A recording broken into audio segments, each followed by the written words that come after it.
Hello everyone, I'm Isabel and I'm an Education Community Manager here at ACCA. And today I'm joined by a very special guest. His name is Steve and he's an ACCA member. He's here today to discuss with me his journey to qualification with a focus on ethics and professional skills. The Ethics and Professional Skills module, or EPSM as we'll refer to it, helps students develop an understanding of the ethical and professional skills that employers are increasingly come to expect from their teams. But EPSM also supports exam success, which is why it's so good to have someone here who can talk about their first-hand experience of that.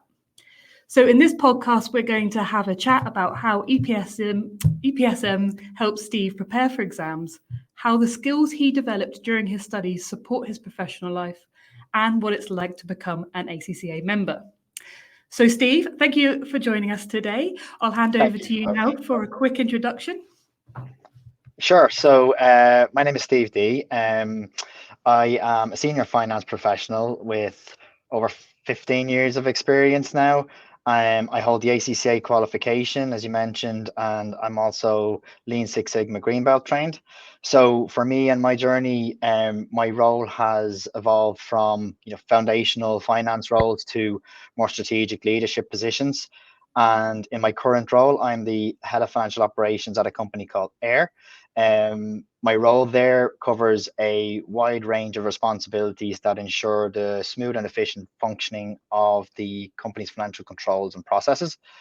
Regarding my learning journey, I would say that throughout my career, I've very much been driven by a commitment to professional learning and continuous learning and professional development. So it's certainly a journey, and I'm still very much on it. Well, that's a good overview, and I wondered actually if we could quickly start with a little bit of insight into why you chose ACCA. Oh yeah, absolutely. So for me, really, when I started considering what I was going to do as a career, chartered accountancy came up, and I looked at kind of all the different designations, and I actually came through from doing a degree in accounting and finance. So for me, the flexibility around doing ACCA was incredibly important to me at the time. And on top of that, from speaking to people who had done ACCA, it was clear that the qualification was recognized globally as ACCA. It didn't change from one region to another, which I know some other designates can.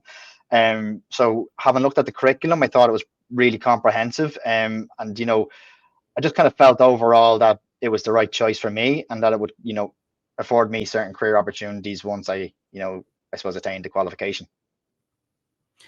Amazing. And I think you've touched upon some of the points there, but what would you say are some of the main benefits of having become an ACCA member? I suppose along the journey from starting the process of exams through to the skills modules and the experience module, the PER, I suppose it's kind of really taught me a lot of skills and knowledge that I apply daily now in both life and work. So having that qualification has really brought benefits like better career prospects would be certainly one. It's opened doors to me for taking on more responsibilities at work, or in a lot of cases, since I've qualified, it's opened up a lot of career progression to new roles of higher responsibilities as well. So that would be kind of on that side of things. On the other side, I suppose it's also an incredibly vast network of like-minded people, or in some cases not so like-minded, which is very useful to get different perspectives on things from different topics and subjects, and like as part of the network, you'd cover an awful lot of different things from around regions as well. So for me, I've made a lot of valuable professional connections through the ACCA network as well, which has been a huge benefit. I think that's why it's always so nice to talk to members, because I know that sometimes students in particular, when they're in the midst of exams and it's very, very stressful, it's always good to hear what happens at the end, how ACCA can really benefit you and your career. And like you said, there is lots of people always mention as well that kind of global nature of it, the global network that you get access to. So it's really nice to hear that that's been a positive aspect for you. So it helped Yeah, you then, you would 100%. say. Like so many students, whether they're kind of decide to come away from study for a while and go back to it, or whether they decide that following qualification they want to move to another part of the world, or even during qualification. Like I know some people who as part of their journey, they were at a particular stage in the exams and they decided to relocate to a different part of the world, and they can just pick up where they left off. And ACCA means ACCA, and it's not a case of you're in one part of the world where it's a CA, your CA, but CA means something else somewhere else, and so you've got like all this kind of jargon that goes on around the acronyms. But regardless of where you are, everyone knows ACCA is ACCA, and that's incredibly valuable. Once you qualify, and if moving abroad or relocating to for a role or to a different country is for you, like so. Yeah, it's such a fantastic benefit. It's nice to hear stories as well about people who do it in the middle of their exams as well, because I know that the flexibility is something that people really value. So it's good to see Yeah, that absolutely. practice. So wanted to talk to you today more specifically about ethics and professional skills. This is obviously something that's a requirement of membership and something that students need to complete to become a member. So at what stage did you complete the EPSM? I actually did it after I started the strategic professional exam. So I think, if I recall correctly, I had done the strategic business reporting exam, and then the I can't remember the other strategic business exam. And basically, when I'd completed both of them, I decided at that point to do the EPSM module. Now, if I was to give anybody advice, I would say do it the other way around, because what I kind of learned was when I did the EPSM, there was so much in it that I suppose were foundations for all the strategic business exams, or the strategic professional exams. And had I done it that way, there would have been quite a lot of key information that would have really, really helped along the way. Now, when you're doing those strategic professional exams, just so much of it relates back to or refers back to EPSM, and there's marks to be picked up just from anybody that's doing it. Should try and slot it in kind of just before doing the strategic professional exams, because it will certainly help with the exams to follow. And you're certainly not the first person who said that they've done it after exams and then realised how helpful and beneficial it is to have completed it before you start the strategic professional exams. Because like you say, it does highlight the knowledge and the content that is most closely linked to those exams. I think in particular SBL. And Yeah. you're learning how to demonstrate general professional skills alongside the technical knowledge. So yeah, we do really strongly recommend to anyone who hasn't already done it to consider completing the module before you start the strategic professional exam. So it's exactly. Yeah, useful to get your insight.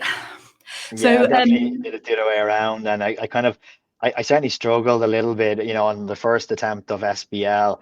I kind of took the approach of getting the books and the kind of, I suppose that way, kind of the self tutor kind of route. I kind of, I very much felt like, I could just, get the books, kind of go through the modules myself, and be able to kind of walk into the exam and just, go at it. But there's a lot to be kind of considered when it comes to, like, I suppose, exam strategy, and like that, knowing the little tips and tricks as to how to really succeed in your exams, and then adding into that then the foundational knowledge which EPSM would have given you before you even started SBL or SBR. In hindsight, I definitely would have done it first. So yeah, that's good to know. So in terms of the wider career, how have the ethical and professional skills, the kind of behaviours and values that are highlighted in EPSM, how have they helped you in your career? well, I suppose they, it's like kind of the rest of the syllabus. It's really there to prepare you for various workplace situations, scenarios that you're going to come across in your professional life, and even to some extent your personal life.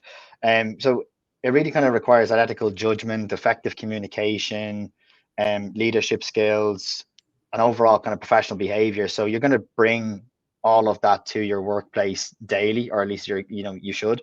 And I've certainly found that over the course of my career, there are scenarios where I've used those skills, day to day, month to month, certain projects. You'll come up against situations where you will rely on those to kind of help you through. So yeah, I think kind of one of the benefits, as I understand it, is that it gives students an appreciation of the importance and the usefulness as well, that you say, of these skills when you go to apply them in the real workplace, and how, I guess, it's all about trying to understand how to apply them to the role of an accountant as well, because yeah, it's one thing to study, to be learning the technical knowledge, but unless you can go away and apply it to real world scenarios, then it's absolutely. There's so much more to being an accountant than just knowing accounting.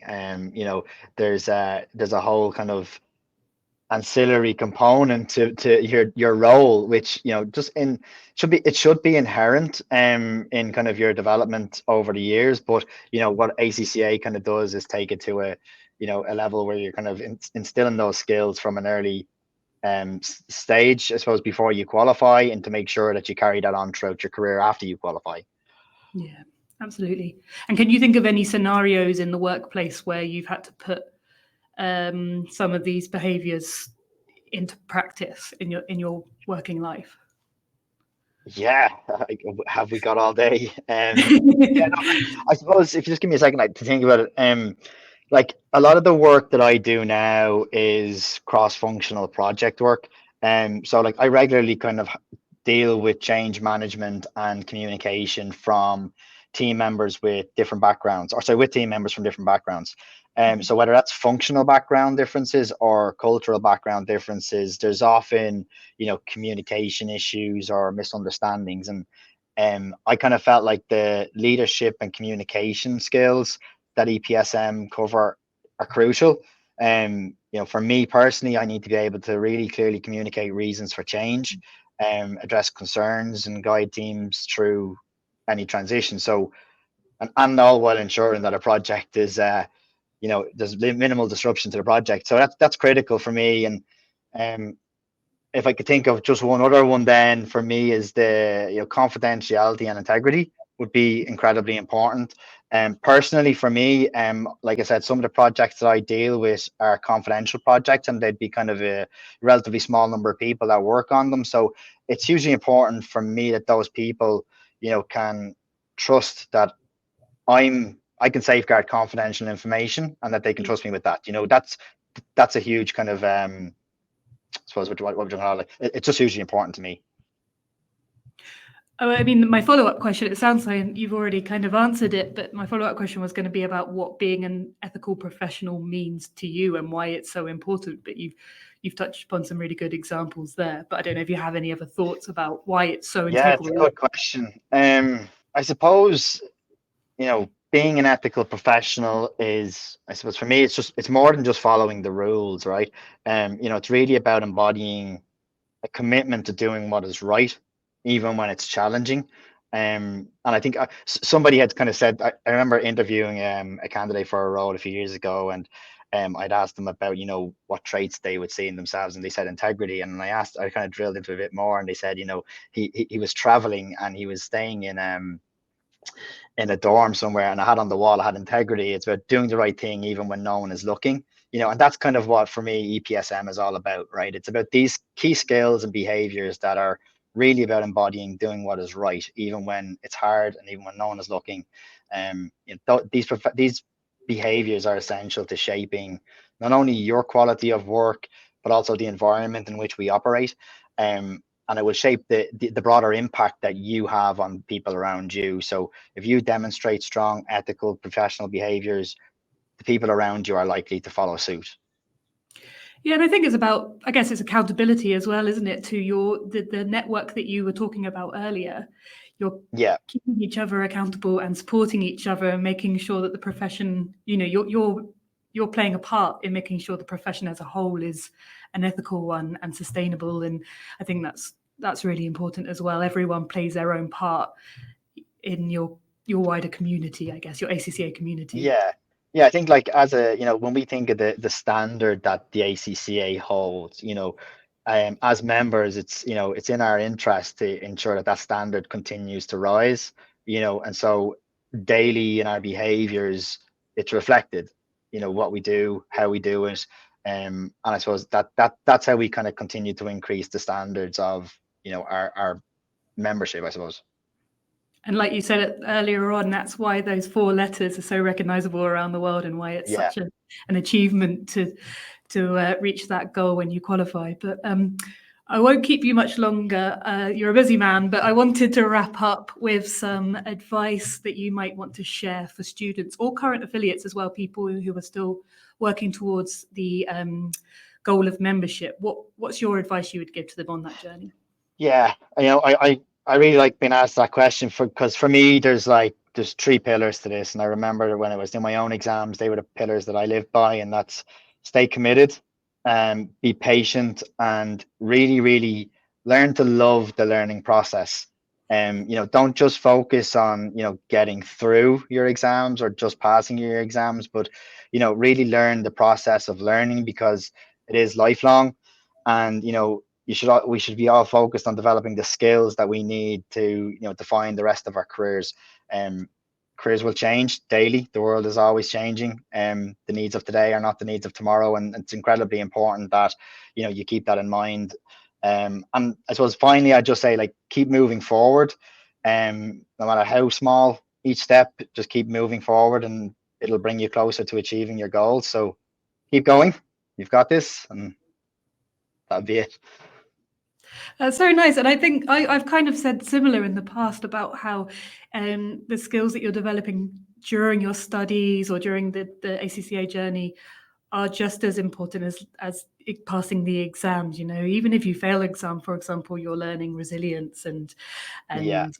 determination. So I completely agree. I think it's such a nice way to look at things. You're learning, and it's not just something to just get through. It's something to kind Yeah, of embrace and I think yeah. so many people when they do exams, from what we learn of exams throughout our, I suppose, our schooling life, and even to some extent in college, there's a lot of people, would expect that, they go into professional exams, and they're pass first time every time, and the reality is completely different. But you're not on your own in that, like you can kind of see it in the pass rates of some of the exams when they come out and they say it's incredibly difficult, right? It's not an easy feat.